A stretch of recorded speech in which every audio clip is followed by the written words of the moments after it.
ಎಲ್ರಿಗೂ ನಮಸ್ಕಾರ. ಸ್ಪರ್ಧಾ ವಿನಯ ಎಜುಕೇಟರ್ ನ್ಯೂಸ್ ಪೇಪರ್ ಅನಾಲಿಸಿಸ್ ತರಗತಿಗೆ ನಿಮ್ಗೆಲ್ರಿಗೂ ಆತ್ಮೀಯ ಸ್ವಾಗತ.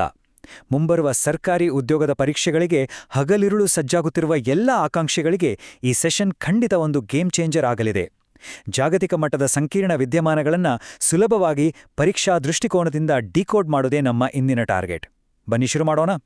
ಇವತ್ತು ನಾವು ದಿ ಹಿಂದೂ ಪತ್ರಿಕೆಯಲ್ಲಿ ಬಂದಿರುವ ಚೀನಾದ ರಾಯಭಾರಿ ಕ್ಸು ಫಿಹಾಂಗ್ ಅವರ ಈ ಬಹುಮುಖ್ಯವಾದ ಸಂಪಾದಕೀಯವನ್ನ ಎಕ್ಸಾಮ್ ಪಾಯಿಂಟ್ ಆಫ್ ವ್ಯೂಯಿಂದ ವಿಶ್ಲೇಷಿಸಲಿದ್ದೇವೆ. ಇದರಲ್ಲಿರುವ ಅನಗತ್ಯ ರಾಜಕೀಯವನ್ನು ಬಿಟ್ಟು ಕೇವಲ ನಮ್ಮ ಪರೀಕ್ಷೆಗೆ ನೇರವಾಗಿ ಬೇಕಾಗುವ ಫ್ಯಾಕ್ಟ್ಸ್ಗಳನ್ನು ಮಾತ್ರ ನಾವಿಂದು ಕಲಿಯಲಿದ್ದೇವೆ. ಇವತ್ತಿನ ನಮ್ಮ ಟಾಪಿಕ್ನ ಬ್ಲೂಪ್ರಿಂಟ್ ಹೇಗಿದೆ: ಸಿಲೆಬಸ್ ಲಿಂಕ್, ಐತಿಹಾಸಿಕ ಹಿನ್ನೆಲೆ, 4T ಟ್ರಿಕ್, ಭಾರತದ ಮೇಲಾಗುವ ಪರಿಣಾಮ, ರಿವಿಷನ್ ಟೇಬಲ್ ಹಾಗೂ ಕೊನೆಯಲ್ಲಿ ಡೈಲಿ ಕ್ವಿಜ್. ಇದೊಂದು ಟೈಮ್ ಮ್ಯಾನೇಜ್ಮೆಂಟ್ ಹ್ಯಾಕ್ ಅಂತಾನೆ ಹೇಳ್ಬೋದು, ಸೊ ಗಮನವಿಟ್ಟು ಕೇಳಿ. ಮೊದಲನೇದಾಗಿ ಸಿಲೆಬಸ್ ಲಿಂಕ್ ಹಾಗೂ ಎಕ್ಸಾಮ್ ಸ್ಟ್ರಾಟಜಿ ಕಡೆ ಗಮನ ಹರಿಸೋಣ. ನಮ್ಮ ಸರ್ಕಾರಿ ಉದ್ಯೋಗದ ಆಕಾಂಕ್ಷೆಗಳು ನೆನ್ಪಿಡಬೇಕಾದ ಮೊದಲ ಪಾಯಿಂಟ್. ಈ ಟಾಪಿಕ್ ನೇರವಾಗಿ UPSC ಜನರಲ್ ಸ್ಟಡೀಸ್ ಪೇಪರ್ 2ರ ಅಂತಾರಾಷ್ಟ್ರೀಯ ಸಂಬಂಧಗಳು ಅಡಿ ಬರ್ತದೆ. ಇಲ್ಲಿ ನಾವು ಮಾಡೋ ದೊಡ್ಡ ತಪ್ಪಂದ್ರೆ ಸುಮ್ಮನೆ ಪೊಲಿಟಿಕಲ್ ಡ್ರಾಮಾ ಬಗ್ಗೆ ತಲೆಕೆಡಿಸ್ಕೊಳ್ಳೋದು. ದಯವಿಟ್ಟು ಆ ತಪ್ಪನ್ನ ಮಾಡಬೇಡಿ. ನಮಗೆ ಬೇಕಿರೋದು ಕೇವಲ 2 ದೇಶಗಳ ನಡುವಿನ ದ್ವಿಪಕ್ಷೀಯ ಫಲಿತಾಂಶಗಳು ಮಾತ್ರ. ಜಾಗತಿಕ ರಾಜತಾಂತ್ರಿಕತೆಯನ್ನ ಸಿಂಪಲ್ ಆಗಿ ಅರ್ಥ ಮಾಡ್ಕೋಬೇಕು ಅಂದ್ರೆ ಇದನ್ನ ಒಂದು high stakes class room group project ಅಂತ ಅನ್ಕೊಳ್ಳಿ. ಅಮೆರಿಕ ಮತ್ತು ಚೀನಾ ಈ ಕ್ಲಾಸ್ನ 2 ಪ್ರಬಲ ಸ್ಟೂಡೆಂಟ್ಸ್.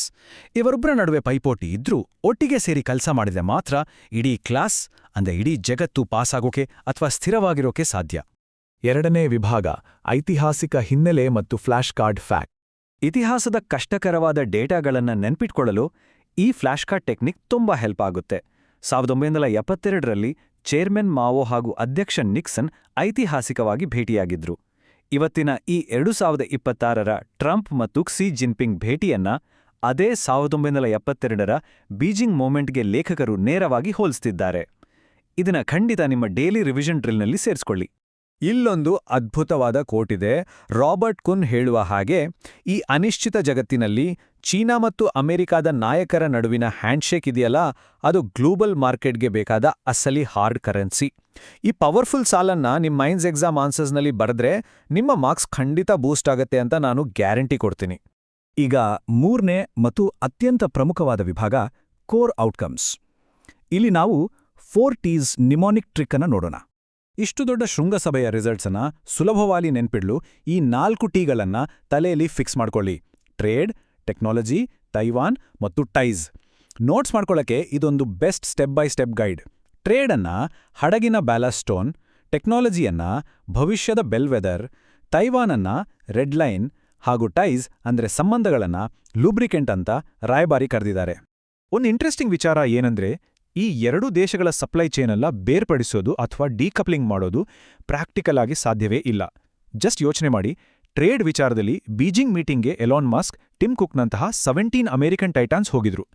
ಅದರಲ್ಲೂ ಕೊನೆ ಕ್ಷಣದಲ್ಲಿ Nvidia CEO Jensen Huang air force 1 ಹತ್ತಿದ್ದು ಈ ತಾಂತ್ರಿಕ ಅವಲಂಬನೆಗೆ ದೊಡ್ಡ ಸಾಕ್ಷಿ. ಇನ್ನು ಸಂಬಂಧಗಳ ಅಥವಾ ಟೈಸ್ ವಿಚಾರಕ್ಕೆ ಬಂದ್ರೆ, ಚಿಕಾಗೋ ಕೌನ್ಸಿಲ್ ಪೋಲ್ ಪ್ರಕಾರ 53% ಅಮೆರಿಕನರು ಚೀನಾದೊಂದಿಗೆ ಸಹಕಾರವನ್ನೇ ಬಯಸ್ತಾರೆ. ಇದಕ್ಕಾಗಿಯೇ ಅಧ್ಯಕ್ಷ ಸಿ ಜಿನ್ಪಿಂಗ್ 40,000 ಅಮೆರಿಕನ್ ಯುವಕರನ್ನ ಎಕ್ಸ್ಚೇಂಜ್ ಪ್ರೋಗ್ರಾಮ್ಸ್ಗೆ ಆಹ್ವಾನಿಸಿದ್ದು.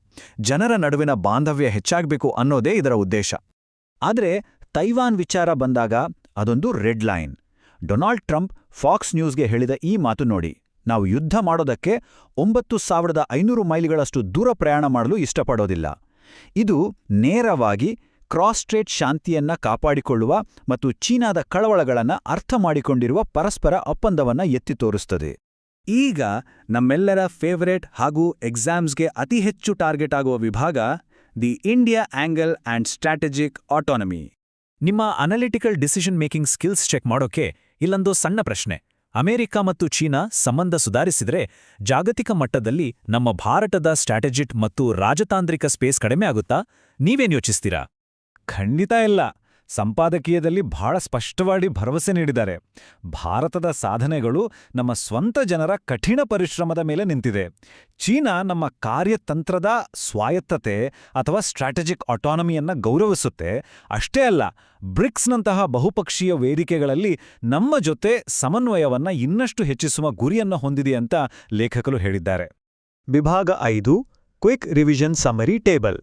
ಇಲ್ಲಿರೋ ಮಾಹಿತಿಯನ್ನ ನಿಮ್ಮ ಮೈಂಡ್ನಲ್ಲಿ ಹಾಗೆ ಕ್ಯಾಪ್ಚರ್ ಮಾಡ್ಕೊಳ್ಳಿ. ಇದೊಂದು perfect weekly revision checklist. Trade, tech, Taiwan, ties ಮತ್ತು ಅವುಗಳ ಕೀವರ್ಡ್ಸ್. ಇತ್ತೀಚಿನ ಗೌರ್ಮೆಂಟ್ ಎಕ್ಸಾಮ್ ಪ್ಯಾಟರ್ನ್ಗಳಲ್ಲಿ ಇಂತಹ ನಿಖರವಾದ ಡೊಮೈನ್ ಮತ್ತು ಟರ್ಮ್ಸ್ ಅನ್ನೇ ಹೆಚ್ಚಾಗಿ ಕೇಳ್ತಾ ಇದ್ದಾರೆ. ಇದು ನಿಮಗೆ ತ್ವರಿತವಾಗಿ ಫ್ಯಾಕ್ಟ್ಸ್ ರಿವೈಸ್ ಮಾಡೋಕ್ಕೆ ತುಂಬಾ ಹೆಲ್ಪ್ ಆಗುತ್ತೆ. ವಿಭಾಗ 6 daily current affairs quiz. Exam ಪ್ರೆಷರ್ನಲ್ಲಿ ತಕ್ಷಣ ಆನ್ಸರ್ ಮಾಡೋಕ್ಕೆ ಸ್ವಲ್ಪ ಪ್ರಾಕ್ಟೀಸ್ ಮಾಡೋಣವಾ? ಮೊದಲನೇ ಪ್ರಶ್ನೆ. ಬೀಜಿಂಗ್ ಶೃಂಗಸಭೆಗೂ ಮುನ್ನ ಏರ್ಫೋರ್ಸ್ 1 ಅನ್ನು ಕೊನೆ ಕ್ಷಣದಲ್ಲಿ ನಾಟಕೀಯವಾಗಿ ಹತ್ತಿದ ಆ ಎನ್ವಿಡಿಯಾ ಸಿಇಒ ಯಾರು? ಆ ಟೆಕ್ನಾಲಜಿ ಬೆಲ್ವೆದರ್ ಚರ್ಚೆಯನ್ನ ನೆನಪಿಸ್ಕೊಳ್ಳಿ. ಎರಡನೇ ಪ್ರಶ್ನೆ. ಇತ್ತೀಚಿನ ಈ ಟ್ರಂಪ್ ಮತ್ತು ಕ್ಸಿ ಮೀಟಿಂಗ್ ಅನ್ನ ಸಂಪಾದಕೀಯದಲ್ಲಿ 1972ರ ಯಾವ ಐತಿಹಾಸಿಕ ಘಟನೆಗೆ ಹೋಲಿಸಲಾಗಿದೆ? ಆ US China timeline flash card ಅನ್ನ ಒಮ್ಮೆ ಮೈಂಡ್ನಲ್ಲಿ ರಿವೈಂಡ್ ಮಾಡಿ. ಮೂರನೇ ಪ್ರಶ್ನೆ. ತೈವಾನ್ ವಿಚಾರದ ಅತಿ ಸೂಕ್ಷ್ಮತೆಯನ್ನ ವಿವರಿಸಲು ಚೀನಾ ಬಳಸುವ ಆ ನಿರ್ದಿಷ್ಟ ಪದ ಯಾವುದು? ನಮ್ಮ 40 ಟ್ರಿಕ್ ಯೂಸ್ ಮಾಡಿದ್ರೆ ಆನ್ಸರ್ ತಕ್ಷಣ ಕಣ್ಮುಂದೆ ಬರುತ್ತೆ. ನಾಲ್ಕನೇ ಪ್ರಶ್ನೆ. ಭಾರತದೊಂದಿಗೆ ಸಮನ್ವಯವನ್ನು ಹೆಚ್ಚಿಸಲು ಚೀನಾ ಯಾವ ಬಹುಪಕ್ಷೀಯ ವೇದಿಕೆಯನ್ನು ಬಳಸಲು ಉದ್ದೇಶಿಸಿದೆ? ನಮ್ಮ ಇಂಡಿಯಾ ಆಂಗಲ್ ಸೆಕ್ಷನ್ನಲ್ಲಿ ಗ್ಲೋಬಲ್ ಪ್ಲಾಟ್ಫಾರ್ಮ್ಸ್ ಬಗ್ಗೆ ಚರ್ಚೆ ಮಾಡಿದ್ವಿ ಅಲ್ವಾ? ಅದೇ ಇದು. ಇವತ್ತಿನ ತರಗತಿಯಲ್ಲಿ ಕೊನೆಯವರೆಗೂ ಭಾಗವಹಿಸಿದ ಪ್ರತಿಯೊಬ್ಬರಿಗೂ ದೊಡ್ಡ ಥ್ಯಾಂಕ್ಸ್. ಈ ಪ್ರಶ್ನೆಗಳ ಉತ್ತರಗಳನ್ನ ಕಮೆಂಟ್ಸ್ನಲ್ಲಿ ಖಂಡಿತ ತಿಳಿಸಿ. ಹಾಗೆ ನಿಮ್ಗೆ ಏನೇ ಡೌಟ್ಸ್ ಇದ್ರೂ ಕಮೆಂಟ್ ಮಾಡಿ, ನಾನು ಖುದ್ದಾಗಿ ಉತ್ತರಿಸ್ತೀನಿ. ಇವತ್ತಿನ motivation consistency is the DNA of mastery. ಅಂದ್ರೆ ನಿರಂತರತೆಯೇ ಪಾಂಡಿತ್ಯದ DNA ಆಡಿದೆ. ದಿನಾ ಓದಿ. ಅಂದ್ಹಾಗೆ ಕೊನೆಯದಾಗಿ ಯೋಚಿಸಲು ಒಂದು ಪ್ರಶ್ನೆ. ಅಮೆರಿಕ ಮತ್ತು ಚೀನಾದ ಈ ಹೊಸ ಮೈತ್ರಿಯು ಮುಂದೊಂದು ದಿನ ಏಷ್ಯಾದ ಭೌಗೋಳಿಕ ರಾಜಕಾರಣವನ್ನ ಸಂಪೂರ್ಣವಾಗಿ ಬದಲಾಯಿಸಿಬಿಡುತ್ತಾ? ಯೋಚನೆ ಮಾಡಿ. ಮುಂದಿನ ತರಗತಿಯಲ್ಲಿ ಸಿಗೋಣ. ನಿಮ್ಮ ಅಧ್ಯಯನ ಯಶಸ್ವಿಯಾಗಲಿ.